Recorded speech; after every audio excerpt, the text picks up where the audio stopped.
Report বদলানোর আগেই ইমনকে হাতে নাতে ধরে উচিত শিক্ষা দিয়ে পুলিশে দিল তেজ। হ্যাঁ বন্ধুরা, আমরা এমনটাই দেখতে পাবো শুভ বিবাহ ধারাবাহিকের আগামী পর্বগুলোতে।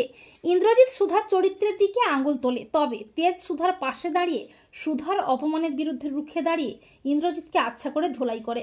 এরপর তেজ বাড়ির কাউকে কিছুটি না জানিয়ে সেই হসপিটালে যায় যেখানে টেস্ট হয়েছিল। তেজ প্রচণ্ড ক্ষেপে যায়। তেজ বলে, এই টেস্টের রিপোর্ট ভুল, তাই আমি আবারও টেস্ট করতে চাই। আর যতক্ষণ না পর্যন্ত টেস্টের রিপোর্ট আসবে আমি এখানেই থাকবো। রিপোর্ট হাতে নিয়েই আমি আমার সুধার কাছে ফিরবো। এরপর সেখানে ইমন চলে আসে। তেজ বলে, ইমন তুমি এখানে? তুমি আবার প্ল্যান করে রিপোর্ট বদলাওনি তো? সবটা তোমার চক্রান্ত নয় তো? ইমন মিথ্যে নাটক শুরু করে। এমনকি ইমন সুধার চরিত্র নিয়ে নোংরা নোংরা কথা বলে। তখন তেজ প্রচণ্ড খেপে যায়। এরপর তেজ আবারও যায় টেস্টের জন্য। অপরদিকে ঠাম্মিও সুধার সতীত্ব নিয়ে প্রশ্ন তোলে।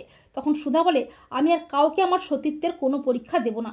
আমি জানি তেজ আমাকে ঠিক বিশ্বাস করবেই। আর তেজ যদি আমাকে অবিশ্বাস করে তাহলে এই সুধাময়ীর মুখ আপনারা আর কেউ কোনোদিন দেখতে পাবেন না। অপরদিকে তেজ অপেক্ষা করে থাকে টেস্টের রিপোর্টের জন্য। তেজের মনে সন্দেহ হয় ইমনকে নিয়ে। তেজ ইমনের উপর নজর রাখে। এরপর যখনই ইমন হসপিটালের একজন স্টাফকে টাকা দিয়ে রিপোর্ট বদলানোর কথা বলে, ঠিক তখনই তেজও চলে আসে।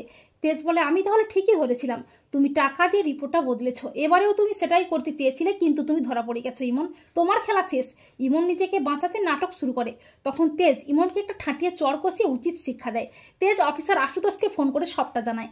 এরপর অফিসার আশুতোষ তড়িঘড়ি করে হসপিটালে এসে ইমনকে অ্যারেস্ট করে। তেজ বলে, আশুতোষ বাবু আপনি দেখবেন ও যেন কোনো মতে জেল থেকে ছাড় না পায়। ওর জন্য আমার সুধাকে অপমানিত হতে হয়েছে। আমার সুধার চরিত্রের দিকে আঙুল তুলেছে মেজকা, তবে আমি আমার সুধার অসম্মান হতে দেব না। তো বন্ধুরা, তোমরাও এটাই চাও তো যে রিপোর্ট বদলানোর আগেই ইমনকে হাতে নাতে ধরে উচিত শিক্ষা দিয়ে যেন পুলিশে দেয় তেজ? কমেন্ট করে এক্ষুনি জানিয়ে দাও তোমাদের মতামতটি।